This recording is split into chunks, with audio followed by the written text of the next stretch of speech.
Mbashimiye ko muhora mudukurikira. Twibuke twiyubaka. Iri ni ijambo minisitiri yavugiye kuri televiziyo ya TV10. Jenoside yakorewe abatutsi ntabwo barokowe n'Imana, barokowe n'inkotanyi. Ni nayo mpamvu ntabwo Imana ari yaje ngo yambure interahamwe umuhoro, imwambure nta mpongano y'umwanzi. Sinabibonye. No, reka twikina.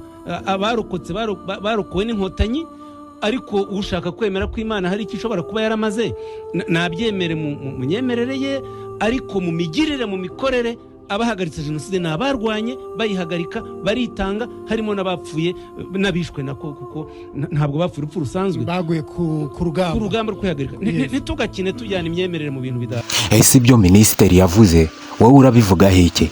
Njye ku rwanjye ruhande fata FPR inkotanyi nk'intwari z'igihugu zacanye urumuri mu mwaka w'1994 ubwo Satani yadukiraga igihugu cyacu maze agacura umwijima, kuko ari imbaraga z'umwijima, akazana urwango arunyujije mu bamisiyoneri. Iki gihe isi yose yari yabaye umwijima, nta muntu ukibonamo urukundo muri mugenzi we.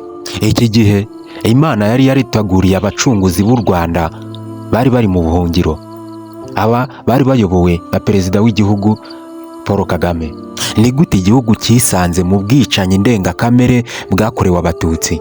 Ni igihe Satani yazimyaga urukundo mu bantu, umuturanyi akica mugenzi we, uwagabiye undi akabyibagirwa.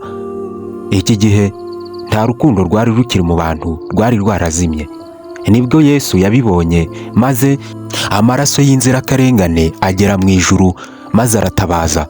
Niko gukomanga imitima y'abari bari mu buhungiro FPR inkotanyi. Imana yari yaramaze kubona ko Satani yamaze gucumbika muri bamwe mu banyarwanda. Icyo yakoze, yaremye urukundo muri FPR inkotanyi, maze baraza ntacyo bikanga ndetse n'umutima mwiza, baza bacungura igihugu, barokora bamwe aribo tubona uyu munsi. Ubwo Satani yo yari ikataje kuzamura urwango mu bakoze jenoside kugira ngo batsembeho ubwoko bw'abatutsi, Imana yarabirebye irababara, ibona ko bitashoboka.